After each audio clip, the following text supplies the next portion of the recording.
wanted you guys to get to know my precious son, Cohen. And so I did an interview for Rare Disease Day with my baby to discuss and give you guys a point of view from a child living with a rare disease.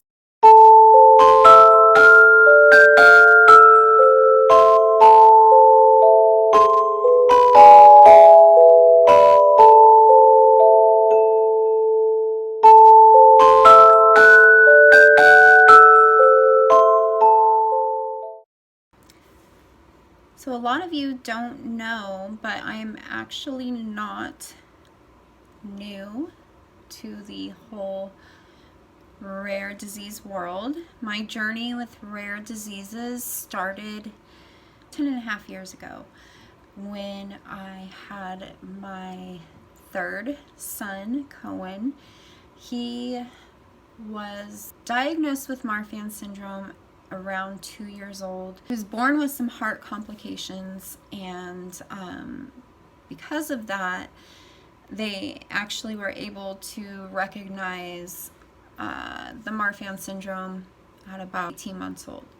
So when he was born, we were expecting a healthy baby boy, and that is not what we got. During his newborn assessment, the nurse spent a lot of time listening to his heart, and I knew right then that something was wrong. I had this really strange feeling when I was pregnant with him. It was kind of like this dark cloud that lingered, and I couldn't ever really put my finger on it. Things just didn't feel right, even though his ultrasounds were all normal. However, at about 2 hours old, the nurse had recognized that he had a severe gallop in his heart. So basically it sounded like a horse galloping. So they did an echocardiogram, and he had pulmonary valve stenosis. Basically his tricuspid valve was really floppy. It was causing pulmonary hypertension. He was 2 days old before he even opened his eyes. Scary time for us. Luckily, things were kind of resolved on their own as far as the pulmonary valve stenosis. We were released from the hospital after spending some time in the NICU, but they decided that they wanted to follow his heart really closely and do echocardiograms every few months. And so we would make regular trips up to Dornbecker's Children's Hospital. At the time, we lived in Eugene, Oregon, and Dornbecker's was a good 1.5-hour drive up to Portland. And that's where our journey began, with seeing the multitudes of specialists. So basically at his 18-month appointment up there at Dornbecker's, the cardiologist suggested that Cohen had Marfan syndrome. And so that was confirmed with genetic testing. He is believed to be a spontaneous mutation. Usually Marfan syndrome is inherited directly from a parent. It's a dominant gene, it's a dominant trait. It's not recessive, it doesn't hide. You either have it or you don't. And then there's the really rare kids that spontaneously mutate, about 1 in 50,000 odds. And Cohen is believed to be the 1 in 50,000 that spontaneously mutated during pregnancy. His siblings have been ruled out to have it. If there's any family history of Marfan syndrome, you need to, at the minimum, have an echocardiogram. We got the official diagnosis at 2 years old, so this has kind of always been a part of our lives with Cohen. He started a medication called losartan when he was about 3 years old, which you're going to hear him mention that. That drug has been a miracle worker. It has definitely slowed down the progression of the growth of his aorta. So let me explain Marfan syndrome to you really quick. It's a rare connective tissue disease. Connective tissue is basically the glue that holds together everything in your body. So it affects the eyes, the heart, the lungs, the spine, the skin, the whole entire skeletal system. There is a mutation in his fibrillin-1 gene. Because of that, it expresses itself differently in every patient. With Cohen, it expresses itself in his cardiac system as mitral valve prolapse.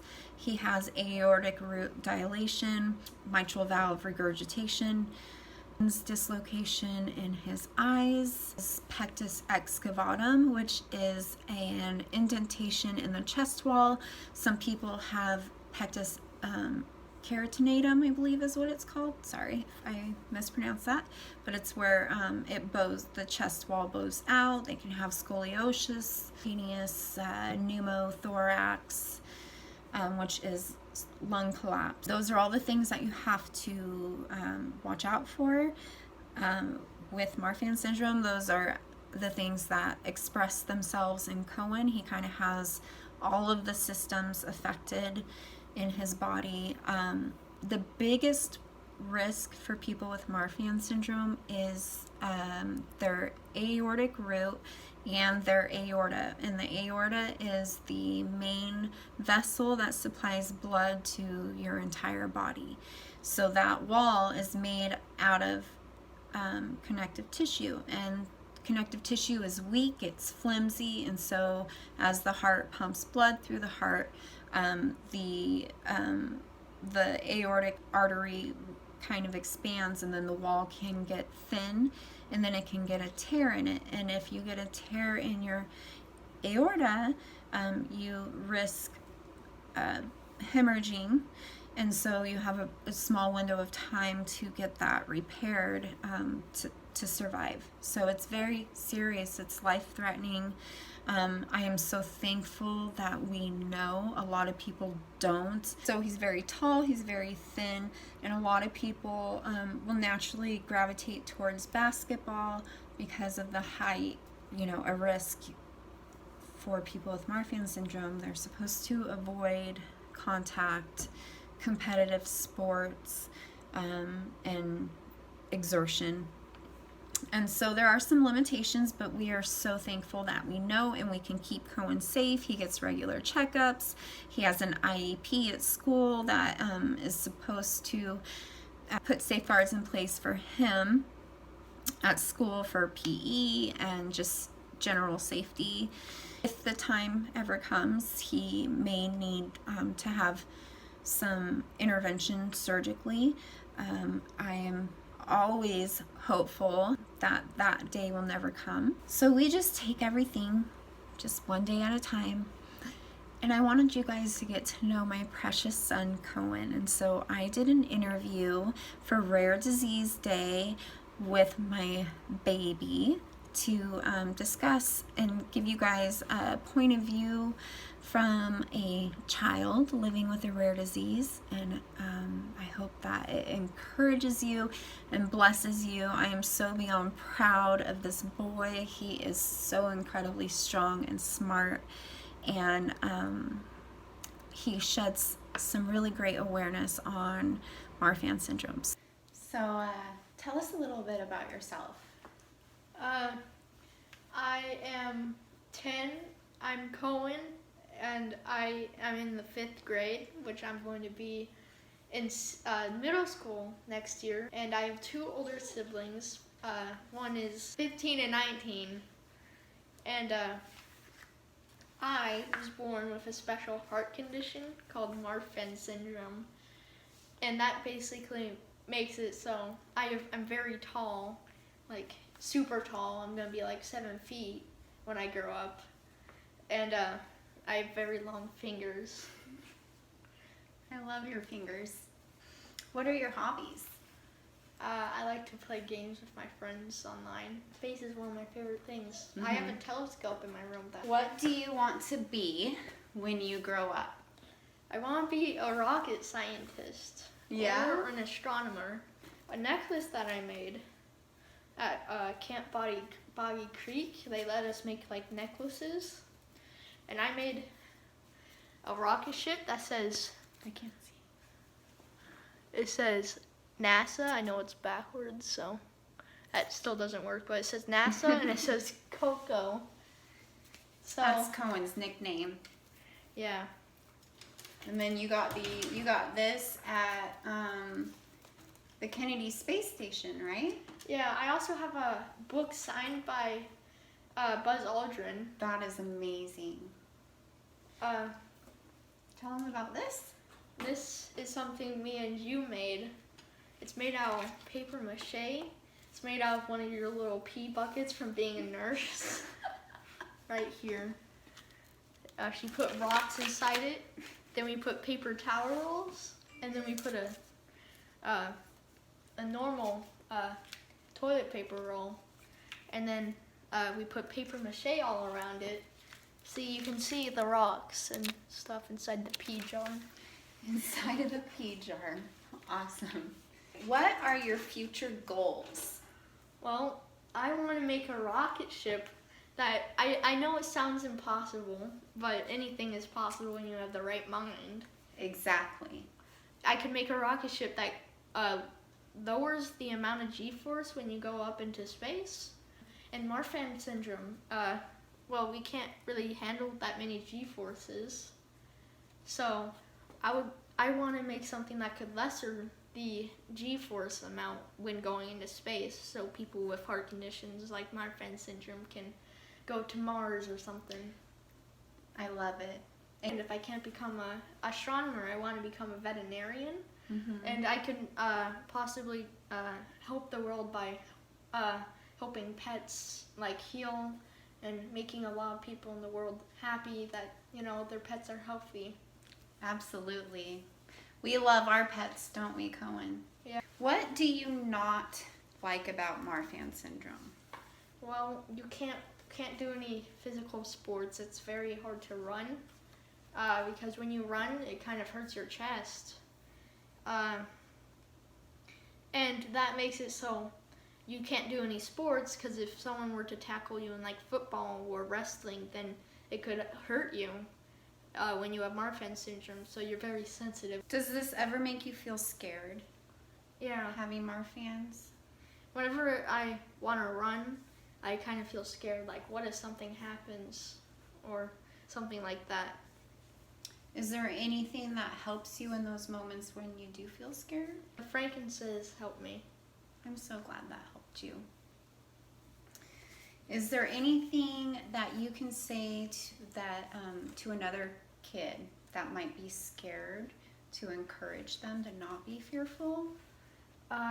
Well, it doesn't really affect your life that much. I mean, with Marfan Syndrome, you may not be able to do much sports, but you can still get like a good job and do so many good things for people. And it doesn't matter what condition you have. You can do whatever you want. You can build a rocket ship that cancels out G-force, be a veterinarian. You can do anything that doesn't require any physical activity, and that's what encourages me.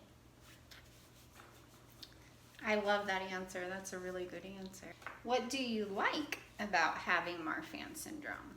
Well, you can be super tall, and it's funny to make jokes about it to your friends, like, hi, all the way down there. I can do many things with being tall. I can reach things that no one else can reach. Yeah. And I'm pretty flexible, so I could probably get out of a pickle. Get out of a pickle. That actually kind of goes with my next question. Does it give you special talents? Yeah, of course it does. It makes it so I'm so flexible that I can put my leg behind my head, but I won't do it right now. Does Marfan Syndrome affect you at school?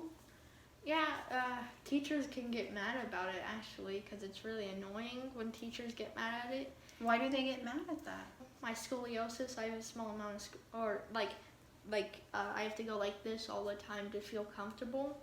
Your posture? Yeah, and they would get mad at me at that, and plus, go run, have fun, and they would get mad at me for not, having fun. For not running? Yeah. Do you speak up for yourself when you don't feel good? Do you know your limits? I know my limits. Whenever I get tired, I know I have to sit out. Do you think Marfan's has affected your life in a good or a bad way, or both? Both. How so? Can you explain that for me? Well, I would say that the bad ways outgo the good ways, because the bad ways are can't do any physical sports, can't get a lot of jobs that include physical sports. Like, the good things about it is, like I said, like reaching up high, being super flexible, being super tall. I feel like it's made you a stronger person. You're very resilient and you're very strong. And I think that is definitely something good that's come from Marfan Syndrome. And you've taught me a lot about what joy looks like, even when things around you don't seem fair. And you've always been so happy, and you've always been so joyful, and you've always taken everything in stride that comes at you. And I admire you, and I can tell you that you have been such a great example for me walking through your illness for the last 10 years, that it inspires me to live my life walking through my rare disease with joy and with courage. What would you say to other kids who have a rare disease? It doesn't matter whether you have Marfan Syndrome, you can still do something amazing that doesn't involve what you can't do with Marfan Syndrome. Do you think awareness is important? Awareness is really important because, Losartan, the pill I take, that's just like one little step. People can still make pills that could even cancel it. If you have enough awareness, people could donate and get better medicine for Marfan Syndrome. Makes it so people with Marfan Syndrome can do those physical sports for a limited amount of time. And basically, just if there's enough awareness, then people could make a big change in Marfan Syndrome. I agree with that. And it's sad because a lot of people inside the world, probably 80% of everyone in the world probably doesn't know what Marfan Syndrome is. And there's people that are walking around in this world that have it and don't know. For example, there's this one basketball player, I forgot his name, but he didn't even know he had Marfan Syndrome, so he had to cancel out of basketball. Yeah, Isaiah Austin. Yeah. When he was getting ready to be drafted into the NBA, the screening that they run came back that he had Marfan Syndrome and was unable to go into the NBA and play basketball. Although I do believe he's playing in Japan or something like that. But and that's a good example of accomplish your dreams. If you have a dream, try to accomplish it. Just make sure it doesn't kill you. Yes, exactly. Everything within reason, right? Yeah. Awareness is so important too, because there's a lot of people out there walking around with this that don't know it, right? And then it can put their health at risk. So it's important to know that this is something that you have, so that way you can take the necessary steps to keep yourself safe. Like we have with Cohen, he gets regular echocardiograms every year. He gets his eyes checked every year. He gets his bones checked. So that's another reason why awareness is so important. Thank you so much, Coen, for taking the time to answer my questions and to inform the world about Marfan Syndrome and what it's like being a kid with Marfan's. Feel free to leave any comments if you have any questions, and we'd be happy to answer them. And God bless.